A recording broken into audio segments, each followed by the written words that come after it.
18 years ago, I've come a long way in my healing, both personally and professionally. Personally, I am queer, gender fluid, polyamorous, and kinky. I'm a sexual, spiritual, erotic human being. Professionally, I'm a clinical somatic sexologist, cannabis and plant medicine advocate, and transformational life coach. My queerness and my blackness inform all of who I am. And that's exactly where my healing began. Asking and answering the question, who am I? Too often we are taught to answer that question in relationship to others. So when I support folks and I ask that question, who are you? People normally respond with their roles to others versus their relationship to their self. For example, someone will tell me they're a parent. Someone will tell me they're a teacher. Someone will tell me about a role they perform in their life and how that is important to their identity.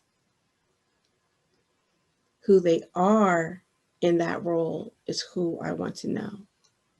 I want them to name. I had to name for myself. Who am I as a therapist, and how am I going to show up in the spaces that I'm creating if I don't understand who am I in my own healing? Healing, I've learned, is somatic. It's body-based. It is our relationship between our mind and body, honoring the relationship between mind, body, and breath. It is recognizing our core wounds, our core needs, our core desires, and the impact points and experiences that inform those things about us. It is about us honoring our relationship between our identity and power and understanding the complexities of those identities. That a person can be both marginalized and both privileged and still have challenges in meeting themselves. That's because traditional healing wants us to stay in our head, but we cannot intellectualize healing. Healing is body based, it's somatic. Healing requires us to honor our lived experience, both in the present and ancestrally. It requires us to understand our relationship between our agency and our autonomy, our ability to make decisions, and our ability to act on the decisions that we make. Healing the whole self requires us to understand our erotic self. Dr. Tracy Gilbert's work in 2018 talked about the erotic self, and she looked at what is sexiness to Black folks within the US.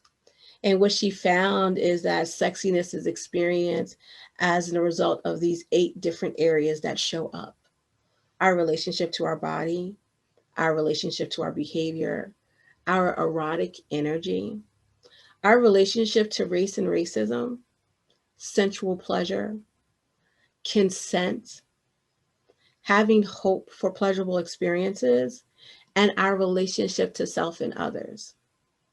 So, what she saw in her research is what I experienced in my healing, what I've seen clients and those that I've supported experience in theirs, is that healing the erotic self is healing the whole self.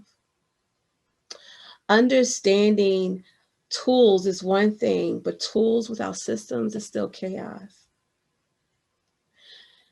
Healing approaches that are radical, that are transformational, are going to challenge and disrupt dominant narratives that are rooted in Eurocentric worldviews, that are rooted in ableism, that are rooted in things that are shaming to sexuality and gender.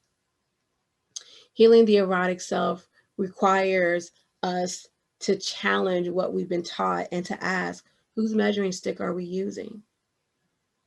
Our unique lived experiences impact and affect our emotional, our mental, our sexual, our spiritual sense of well being. Having spaces and creating spaces that allow us to challenge and process and navigate that is more important now than ever. What we've seen this year is that there's a call to action that the status quo in healing, in managed care, and systems cannot remain the same. That we need to challenge dominant narratives that tell people, including those who are facilitating the healing spaces, that somehow we're not good enough to be in those spaces, and it's necessary for us to police ourselves for other people's comfortability. It's harmful. And it's time to do better.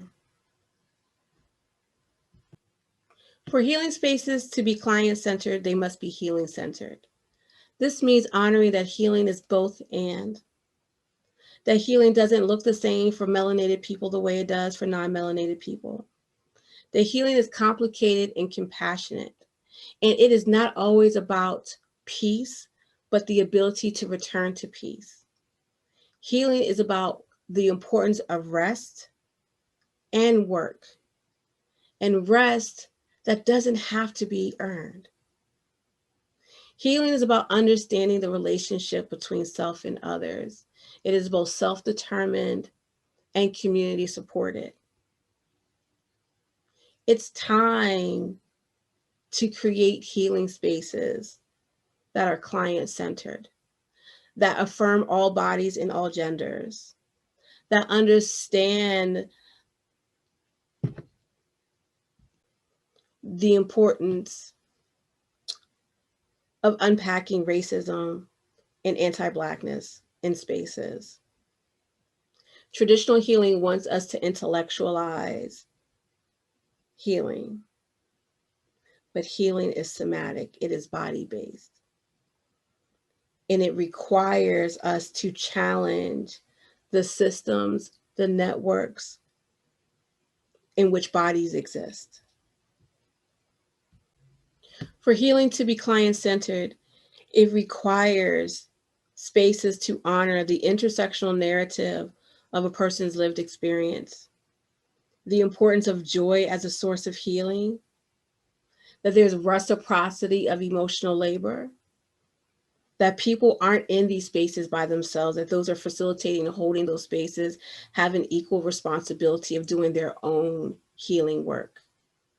To be able to show up with compassion, to fight compassion fatigue, to be able to make spaces for people's vulnerability without shame. Healing is about the embodiment, the relationship between ourself and our senses.